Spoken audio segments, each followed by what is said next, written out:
Señor, te damos muchísimas gracias en esta mañana, porque es a ti a quien hemos venido a glorificar y hemos venido a recordar, Señor, lo que tú has hecho por nosotros en la cruz. Que cada vez que nos sentimos abrumados, que nos sentimos frustrados, que nos sentimos quebrantados, podemos recordar que aquel que no escatimó a su propio Hijo, ¿cómo no nos dará también con Él todas las cosas que tú sabes que necesitamos? Y por eso la invitación de Pablo en Efesios capítulo 3, y es que juntos con todos los santos podamos entender la profundidad, la anchura, la longitud del amor de Dios. Es un amor que nos supera, es un amor en el cual podemos descansar. Pero también recordamos, Señor, que en la cruz, con cada latigazo y los clavos que traspasaron el cuerpo de nuestro Señor, no solamente fue para nuestra redención, sino también para glorificar el nombre de Dios. El pago que requería la santidad de Dios para la gloria del nombre de nuestro Dios. Señor, gracias por permitirnos estar como comunidad aquí juntos. Señor, y especialmente queremos orar por todos aquellos hermanos que están enfermos. Te damos gracias, Señor, por la recuperación de nuestra hermana Messenger. Te pedimos que sigas tú fortaleciendo su vida y trayendo restauración a su cuerpo. Queremos, Señor, pedir por Laura y la restauración, Señor, de su pie quebrado. Queremos pedirte, Señor, por nuestros hermanos, porque no podemos venir aquí a adorarte sin recordar al resto del cuerpo. Los que hemos podido congregarnos hoy, recordamos a todos aquellos hermanos nuestros que no están aquí, porque no pueden. Señor, queremos orar y pedir por ellos para que tú les sustentes, para que tú, conforme a tu voluntad, les restaures. Y para que a todos nos permitas mostrar este amor que tú has derramado en nuestros corazones hacia nuestros hermanos en Cristo. Te damos gracias, Señor, en el nombre de Jesús. Amén y amén. Continuamos, hermanos, con nuestra serie en el libro de Esther capítulo 8. Y quiero comenzar con un statement. Ser inmigrante es duro. ¿Me van a decir en serio? Pero ser inmigrante ilegal es mucho peor. No solo te sientes lejos de casa, sino que el temor es el pan nuestro de cada día. Del miedo uno piensa que hasta el que pide los tiquetes en el tren es un funcionario de migración. No tienes papeles, te hacen trabajar y no te pagan. Y si está muy enojado, muy enojada, vaya, reclame. Y esta fue la situación de muchos hasta que salió una amnistía. No sé si algunos recuerdan la amnistía. Todos los que tienen hijos nacidos de tal a tal año tienen derecho a ciudadanía. Tal vez muchos recuerdan cuando el abogado o una carta les notificó que los documentos habían sido aprobados. Hermanos, y gracias a esa amnistía y a ese edicto, muchos pasaron a dormir tranquilos. Ya se montaban en el tren y buscaban al tiquetero. No, ahí sí no pasaba. Que me pida papeles que ya tengo. No tenían que preocuparse por ser deportados en cualquier momento. Ya podían salir y entrar al Reino Unido sin problema. De la noche a la mañana, gracias a un nuevo decreto, pasaron de arreglárselas como fuera posible a recibir beneficios del Estado.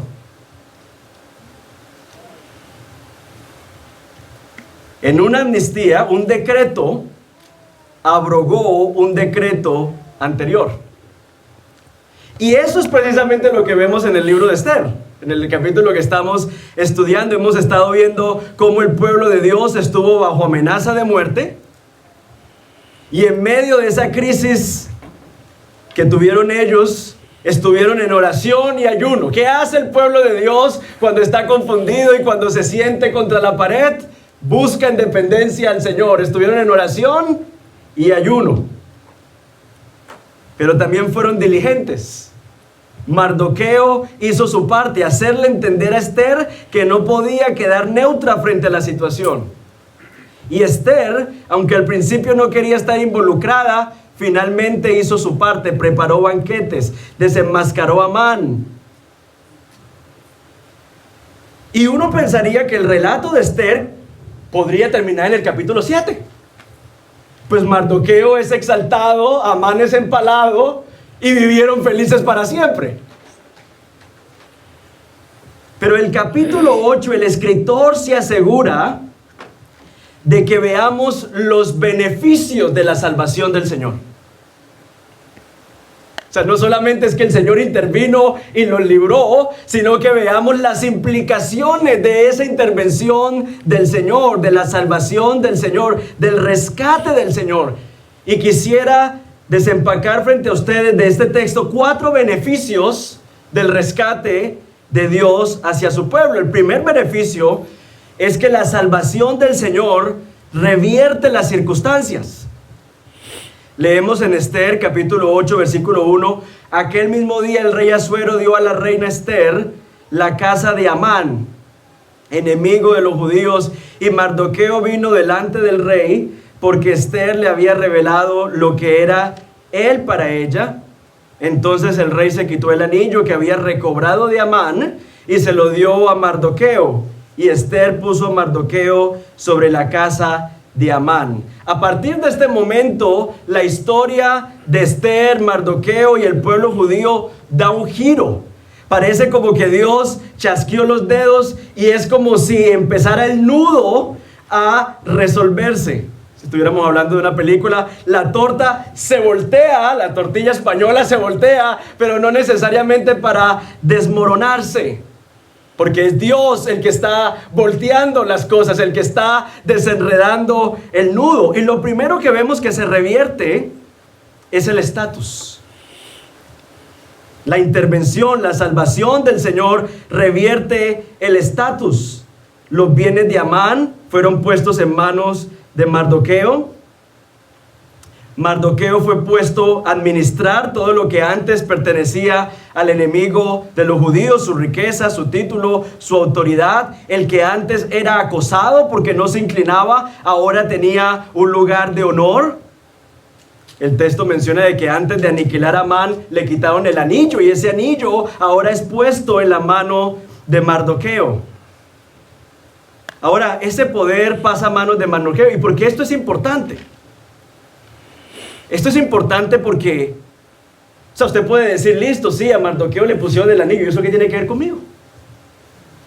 Y el tema es que este patrón de rescate o de salvación que vemos nosotros en el libro de Esther encaja con el patrón de salvación de Dios en la Escritura, el revés de la historia, que tiene su clímax en Cristo. Nosotros en Cristo entendemos que había un edicto en nuestra contra,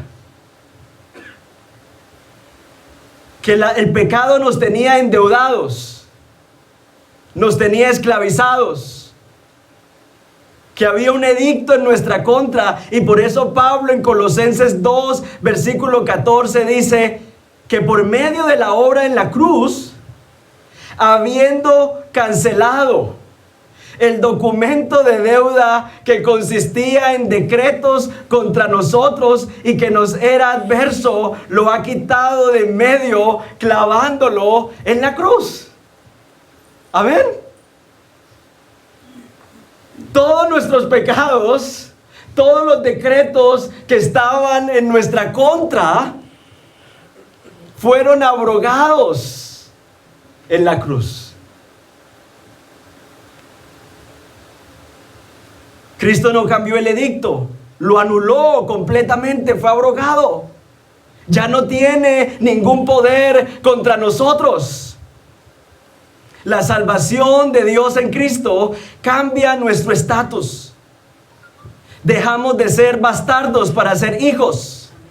Dejamos de estar lejos para ahora estar en casa, como dice Colosenses 1, 13 al 14, porque Él nos libró del dominio de las tinieblas y nos trasladó al reino de su Hijo amado, en quien tenemos redención. ¿Qué tenemos?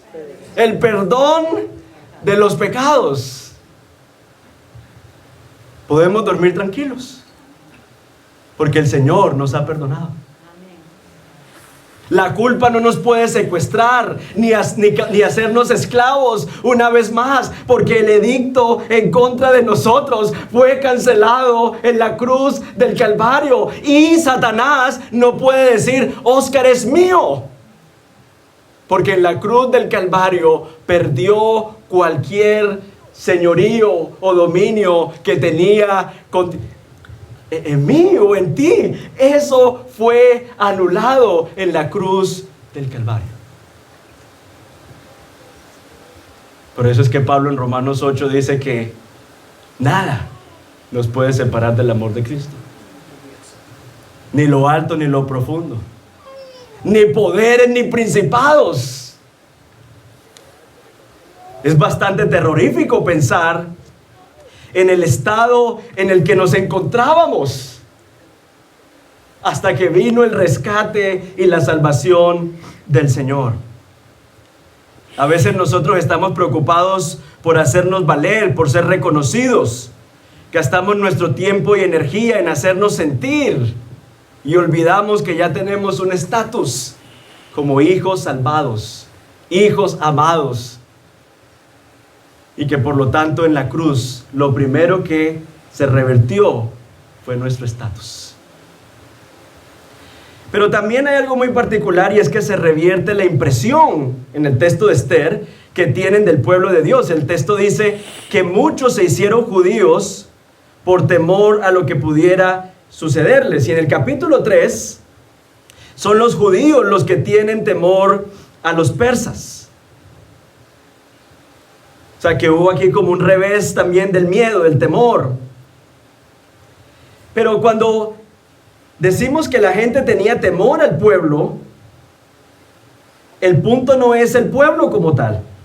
Hay otro propósito por el cual Dios interviene en rescatarnos, para que esa intervención de Dios sí genere un temor, pero genere un temor hacia Dios. Al ver la intervención de Dios en Josué 4, el pueblo cruza el Jordán para conquistar la tierra, levantan un altar conmemorativo con el propósito, dice el texto bíblico, de que todos los pueblos de la tierra conozcan que la mano del Señor es poderosa, a fin que temáis al Señor vuestro Dios para siempre. O sea, el punto no es hacernos a nosotros poderosos, sino que el punto es que cuando Dios despliega su poder salvífico, cuando estamos en medio de una situación en donde uno dice, solo Dios nos puede salvar y Dios interviene, el propósito no es que nosotros nos echemos aire y recibamos la gloria, sino que todos los pueblos conozcan que la mano del Señor es poderosa y temáis al Señor vuestro Dios para siempre. O fue lo mismo que ocurrió con Salomón. En primer libro de Salomón 8:43, primer libro de Reyes 8:43, ahí Salomón dice que todos los pueblos de la tierra conozcan tu nombre para que te teman, como te teme tu pueblo Israel, y para que sepan que tu nombre es invocado sobre esta casa que he edificado. El temor es reverencial, es de respeto hacia el Dios de los judíos, el Dios que salva. El punto no es, hermanos, que salgamos de la crisis. El punto no es simplemente que vengan los bomberos y nos apaguen las llamas. El punto es que Dios sea glorificado a través de lo que estamos viviendo. Pero no solamente ese es el primer beneficio, que su salvación genera un revés, revierte nuestra condición. Pero lo segundo que vemos nosotros en este texto es que su salvación garantiza representación. Miremos lo que dice el versículo 3. Ester habló de nuevo delante del rey, cayó a sus pies y llorando le imploró que impidiera los propósitos perversos de Amán, Agageo, y el plan que había tramado contra los judíos.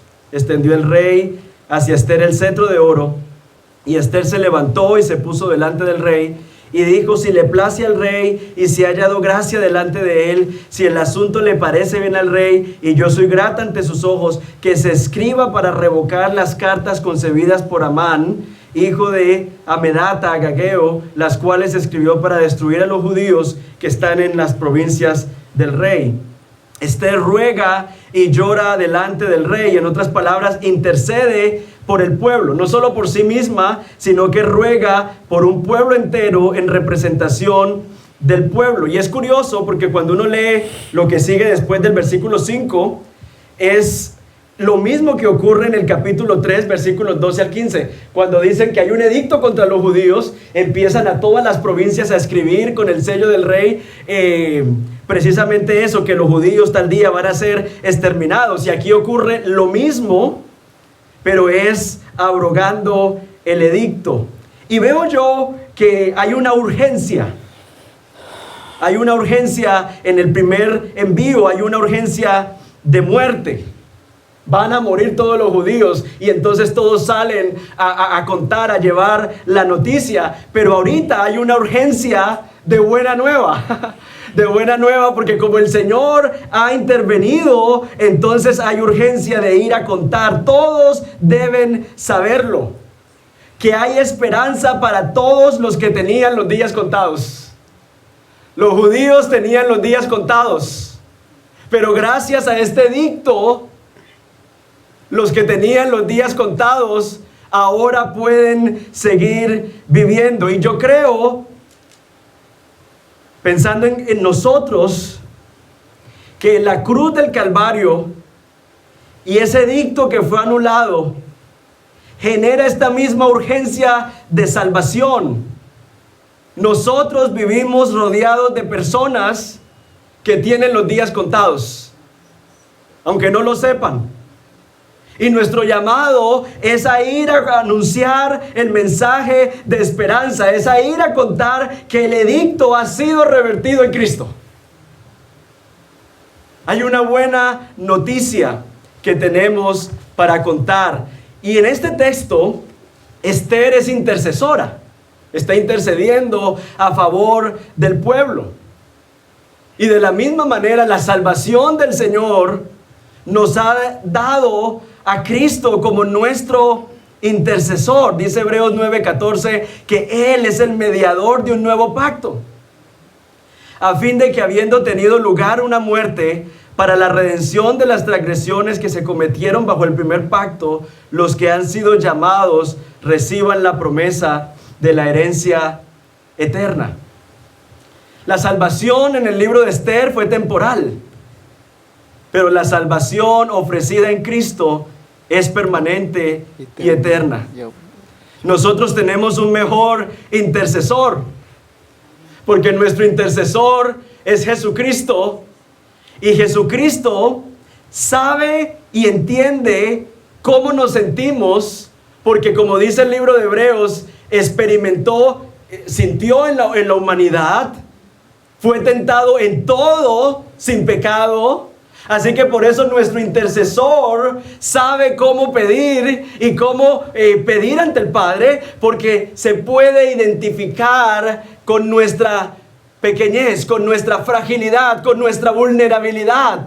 Nosotros tenemos un intercesor que puede entender por lo que estamos pasando y por lo que estamos viviendo. Tenemos un intercesor que en el Getsemaní le dijo al Padre: si es posible, pasa de mí esta copa. Tenemos un intercesor que sufrió angustia en el Getsemaní al punto que el sudor fue sangre.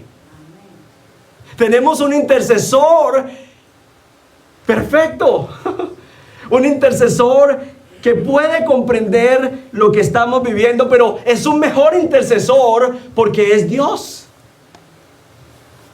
Y como es Dios, No simplemente intercede conforme nosotros queremos o la pecaminosidad en nuestra carne quisiera que es, sácame de esta situación, pero como es Dios, sabe cómo pedir e interceder por lo que es mejor para nosotros y conforme a la voluntad de Dios.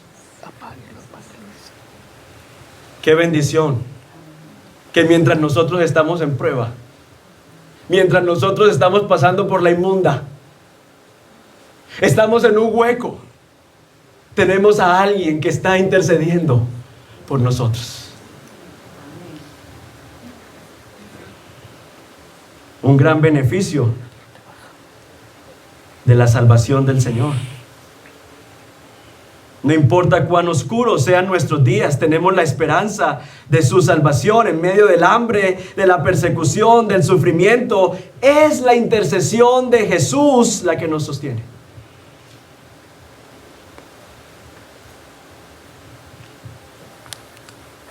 Y lo más increíble, dice Hebreos 7:25, que esta intercesión es continua. Dice, por lo cual Él también es poderoso para salvar para siempre. ¿Para salvar por cuánto? Por un ratico, por un momento. Para salvar para siempre. ¿A quiénes? A los que por medio de Cristo se acercan a Dios. ¿Y por qué es posible que nosotros podamos ser salvados para siempre? Porque usted es muy valiente y porque usted es lo último, la última Coca-Cola del desierto, y porque usted es súper fuerte y tiene demasiado dominio propio. No, es porque Él vive perpetuamente para interceder por ellos. ¿O acaso, hermanos, no hemos experimentado momentos en donde hemos querido tirar la toalla? En donde no tenemos alientos para orar, donde no queremos continuar, donde no queremos dar el siguiente paso. Y es la provisión del Señor, es el aliento del Señor, es Dios mismo quien viene a nuestro encuentro para fortalecernos y decir, hay que continuar. Es la intercesión de Jesús, gracias a sus méritos en la cruz, lo que nos impulsa a seguir avanzando. Es lo que permite la perseverancia de los santos en esta carrera de fidelidad hasta que Él venga. Un tercer beneficio que vemos nosotros en este texto, hemos visto que se revierte el estatus, hemos visto que hay una persona intercediendo, hay intercesión. Pero también vemos que la salvación produce regocijo. Versículos 15 al 17. Entonces Mardoqueo salió de la presencia del rey en vestiduras reales de azul y blanco, con una gran corona de oro y un manto de lino fino y púrpura. Y la ciudad de Susa dio vivas y se regocijó. Para los judíos fue un día ¿de qué? De luz y alegría, de gozo y gloria. En cada provincia, en cada ciudad y en todo lugar a donde llegaba el mandato del rey y su decreto, había alegría y gozo para los judíos, banquete y día festivo. Y muchos de entre los pueblos de la tierra se hicieron judíos, porque había caído sobre ellos el temor de los judíos. ¿Qué produjo el decreto? A los que tenían luto, duelo y tristeza. El versículo 16 dice que era un día de luz.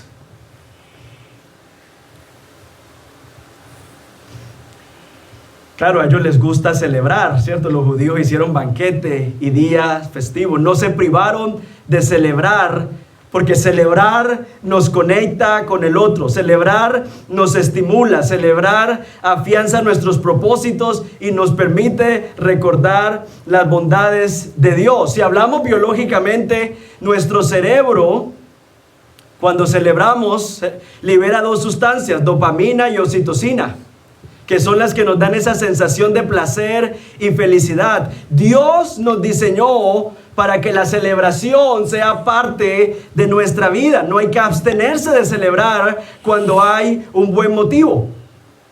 El mundo celebra por los motivos equivocados y de las formas equivocadas, con excesos y derroches, y ese no es el propósito.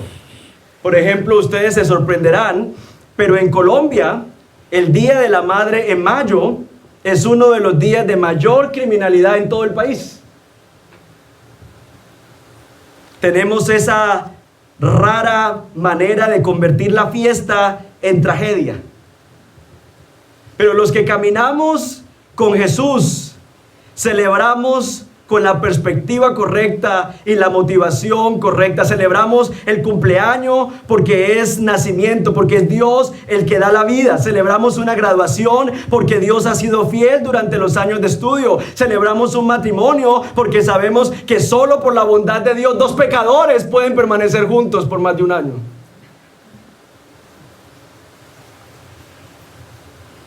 Celebramos la Santa Cena porque celebramos que Él se entregó por nosotros.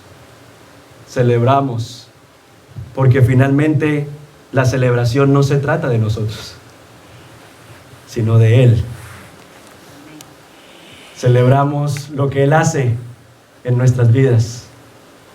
Celebramos su bondad, celebramos que aunque no merecemos, Él no nos paga conforme merecemos, sino conforme a su gracia. Mardoqueo y los judíos celebraron porque la salvación provenía del Señor. Y no nos debe sorprender que Apocalipsis capítulo 19 termina con una fiesta. Termina con las bodas del Cordero, dice el texto, porque el Señor nuestro Dios Todopoderoso reina. Regocijémonos y alegrémonos y démosle a Él la gloria, porque las bodas del Cordero han llegado y su esposa se ha preparado. El anfitrión es Cristo, los invitados, todos los que hemos creído y esperado, y el motivo es la unión para siempre de su pueblo con su Dios. Y por eso, hermanos, mientras estamos pasando por situaciones difíciles, nos encontramos parados entre la primera venida del Señor y la segunda. Y cuando tenemos frente a nosotros situaciones que nos llenan de tristeza, la invitación del Señor es a recordar su salvación. Es a mirar a lo que ocurrió en esa primera venida y todos los beneficios de su salvación. Que mientras yo estoy pasando por este momento difícil y crítico, no estoy solo, tengo un intercesor que está orando por mí. Eso debería ser motivo de gozo. Que hay pruebas en las que uno no sabe ni cómo orar. Y no es que uno salga de la prueba porque es que ayuné 40 días y esa fue la clave para salir de allí. No, es porque el Señor en su bondad estaba intercediendo por nosotros. Celebramos cuando estamos en medio de días grises eso que pasó en la cruz, que somos miembros de la casa de Dios, que ya no vivimos en orfandad, que el velo se rasgó, que podemos acercarnos al trono de la gracia no para recibir juicio ni ira, sino gracia y misericordia. El ejercicio de todo matrimonio cristiano, de todo creyente, es en medio de los días grises recordar la cruz. Porque es la cruz la que en medio de los días grises nos llena a nosotros de alegría y de gozo en su salvación. El salmista decía: devuélveme el gozo de tu salvación.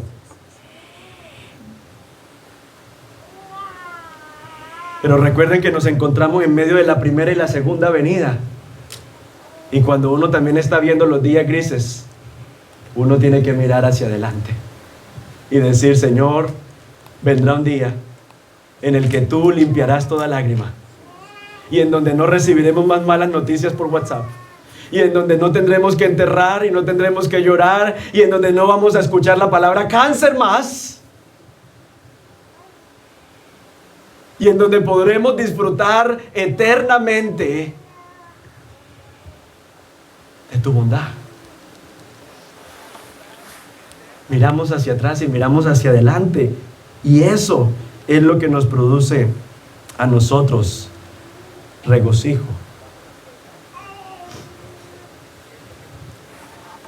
Y hay un punto número 4 que no sale del texto, sino del contexto del libro.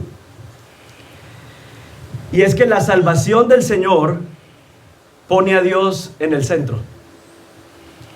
Es muy interesante porque la identidad de un judío estaba mediada por 3 aspectos: el templo, la ley y la tierra. Y los 3 los conectaban a ellos con Dios: la tierra para perpetuar la herencia, la ley porque era la forma de vivir de manera distinta entre las naciones, y el templo para practicar el culto y la adoración. Cuando comenzamos esta serie sobre el libro de Esther, dijimos, esta gente que está aquí en el libro de Esther fueron los que no quisieron regresar a reconstruir el templo. Se quisieron quedar en Persia, ya tenían su vida establecida, los hijos ya grandes, ¿y para qué vamos a regresar a reconstruir el templo?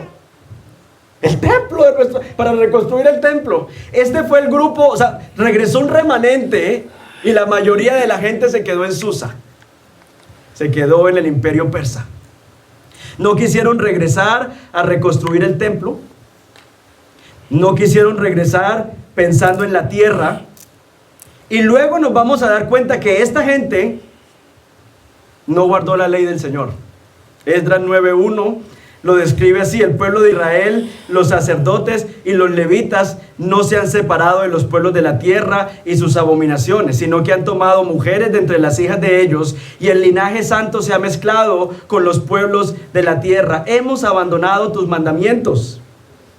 Y después de todo lo que nos ha sobrevenido a causa de nuestras malas obras y nuestra gran culpa, puesto que tú, nuestro Dios, nos has pagado menos de lo que nuestras iniquidades merecen, y nos has dado un remanente que ha escapado como este, hemos de quebrantar de nuevo tus mandamientos, emparentándonos con los pueblos que cometen estas abominaciones. El pueblo tenía quemeimportismo por el templo. En aquel tiempo el templo eran ladrillos, hoy el templo es la gente. La forma moderna de tener quemeimportismo por el templo es no importándome qué está pasando con mis hermanos en Cristo.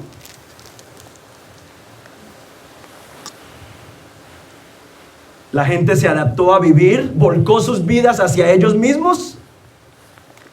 La ley del Señor, eso se puede relajar, es que el Señor, sí, eso era para la gente, esa gente en el tiempo de Moisés, pero nosotros aquí, no, pues qué cuento, mira cómo está de bonita esa chica persa.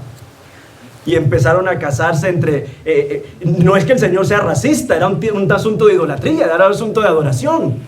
Y no les importaba al pueblo, a esta gente que se quedó, ni el templo, ni la tierra, ni la ley. Y lo que hace, hermanos, la crisis. Señor, gracias. Estaba esta gente tan asimilada que recordemos que Esther tenía 2 nombres. Y a ella está tan asimilada, es tan persa, que ella le tiene que revelar al rey que ella es judía. No se nota que es judía. No se sabe que es judía. Ella tiene 2 nombres y ella va por el nombre persa. O sea, ella se mimetiza muy bien en medio de la cultura. Y yo, pensando un poco en esto, creo que la lucha de nosotros, la lucha de ellos y la lucha nuestra no es por no odiar a Dios. Ninguno de nosotros está luchando por no odiar a Dios. La lucha nuestra es olvidar a Dios. La lucha nuestra es tener a Dios en la boca y no en el corazón. Este pueblo de labios me honra, pero su corazón está lejos de mí.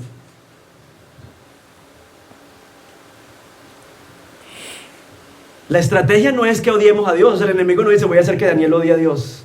No. Voy a hacer que esté tan distraído y tan mimetizado y tan enredado en todas las cosas que en su corazón Dios no sea el centro. Que en sus prioridades Dios no pinte nada. Que al momento de tomar una decisión, la primera pregunta y más importante es: ¿qué piensa Dios sobre este asunto?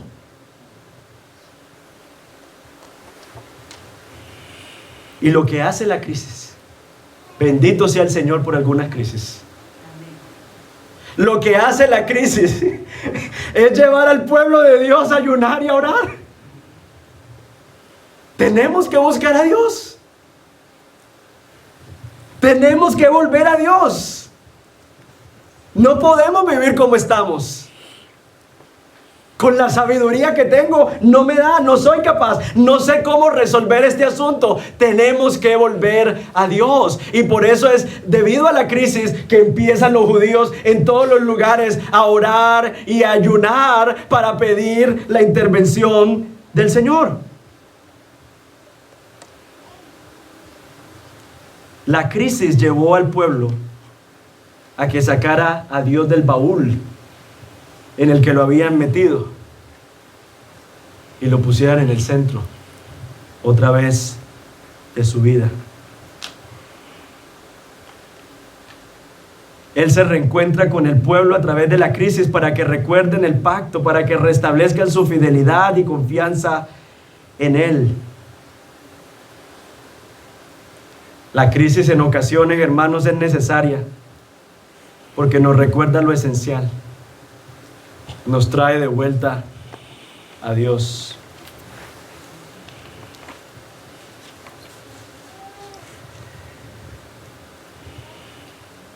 Así que la salvación del Señor nos salva de nosotros mismos. Y del poco de ídolos falsos que hemos construido. Y de los falsos salvadores que hemos levantado. Porque, hermanos, si algo hace la crisis, es echarle fuego a todos esos ídolos falsos que hemos levantado para que nuestros ojos y nuestra esperanza estén puestas solo en el Señor.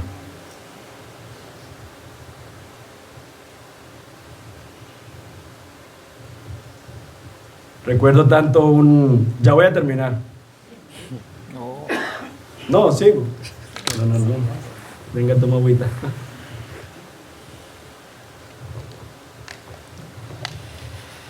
Recuerdo tanto un hombre en Venezuela. Estaba yo predicando en un evento. Estábamos hablando de la idolatría ese día y él se me acercó al final de todo el evento y me dijo: yo llevo 1 año de convertido. Por 35 años fui comerciante. Estaba 1 año de jubilarme. De esa gente trabajadora que siempre ha tenido su chiringuito, no chiringuitos en España, bueno, que siempre ha tenido su negocio y su chucito, y siempre han trabajado de domingo a domingo. ¿Sí saben esa gente que la esposa que era creyente viene y dice: pastor, mi esposo nunca me llevó a un restaurante, nunca salimos de vacaciones porque siempre me decía cuando me pensione, cuando me jubile, espérate en un año. Él me dijo, y tenían no sé cuántos millones de bolívares, o sea, el man tenía la cuenta rebosada, mejor dicho, súper jugosa. Y me dice, 35 años de mi vida, y expropiaron el banco donde tenía la plata. Quedé en las tablas, quedé en las calles. Y se convirtió con un versículo de Jesús: no os hagáis tesoros.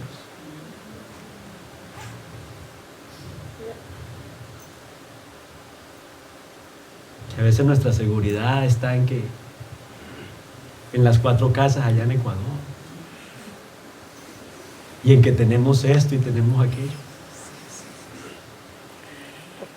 Y a veces, hermanos, en todos esos planes de futuro que usted tiene, Dios no pinta nada.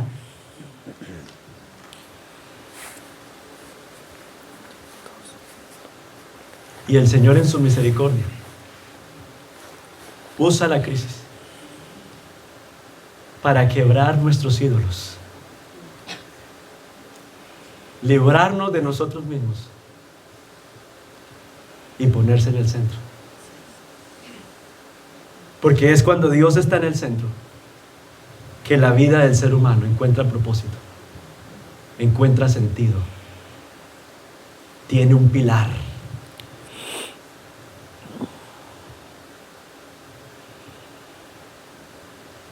Si usted hoy está aquí y no tiene una relación con Cristo, pero está viviendo una situación que le ha hecho ver su lejanía de Dios,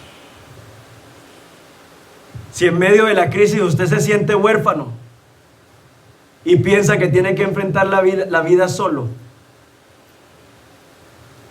Jesús sigue invitando a los pecadores a venir a Él, a cargar su yugo, porque el yugo de Él es ligero y fácil, pero el yugo del mundo y el yugo que nosotros mismos nos ponemos sobre los hombros es pesado y trae carga. La invitación es a venir a Él a descansar. No tenemos que ser huérfanos. La salvación del Señor, ese anuncio para todos aquellos que tienen los días contados. Si tú tienes una relación con Dios, pero estás viviendo en una crisis como resultado de una mala decisión, una decisión que tal vez tomaste sin contar con Dios, hoy la invitación es a venir delante del Señor en arrepentimiento, para decirle: perdóname, Señor, por haberte metido en un baúl. Hermanos, y recordemos que para aquellos que somos hijos, el Señor usa la disciplina para que nos volvamos en arrepentimiento a Él. Y como dice 1 Corintios 11, no seamos juzgados con el mundo. Si usted es hijo y no bastardo, tenga en cuenta que el Señor le va a estorbar. Tenga en cuenta que el Señor nos va a disciplinar, porque Él está comprometido en terminar la obra que ha comenzado en nosotros.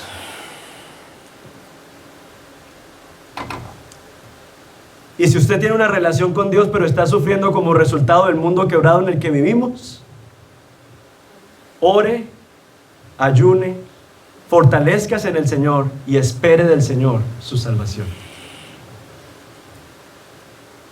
La salvación, hermanos, nos sorprende, cambia nuestra historia, produce gozo y esperanza. Pero lo más importante es que nos acerca a Dios y lo pone en el lugar del cual nunca debió salir, del centro de nuestras vidas. Hoy usted y yo decimos como Pedro: ¿a dónde iremos, Señor? Si solo tú tienes palabras de vida eterna. ¿A dónde iremos? Por las mismas palabras de Jesús: separados de mí, nada podéis hacer. Separado de la vid no hay vida, nada podéis hacer. Yo los invito a que se pongan sobre sus pies y que podamos orar al Señor, dándole gracias por su palabra.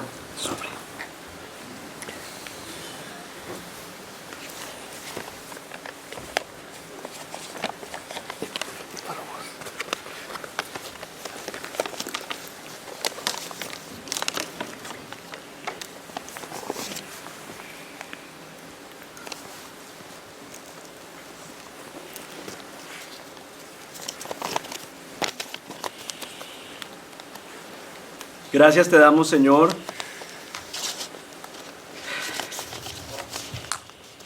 por nuestro Señor Jesucristo, quien se entregó por nosotros para salvarnos.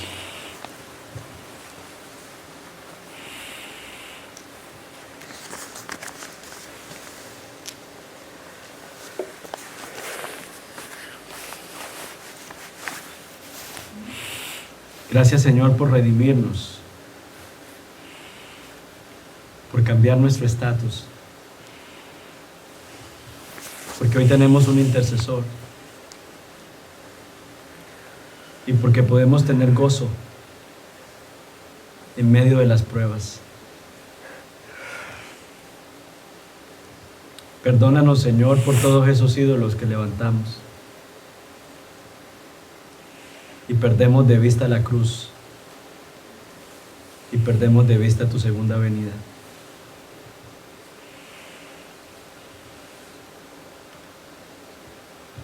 Danos sabiduría, Señor, en medio de la prueba, porque hay momentos, Señor, que no sabemos qué hacer. ni qué decir. Pero podemos confiar en que no estamos huérfanos, porque somos tus hijos.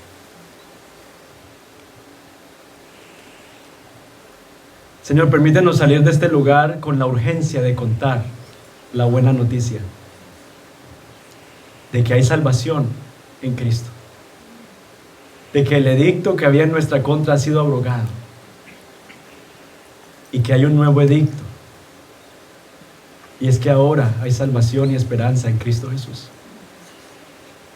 Y permítenos, Señor, con tu discernimiento y con tu valentía, anunciar tu salvación entre los pueblos. Te damos gracias, Señor, en el nombre de Jesús. Amén y amén.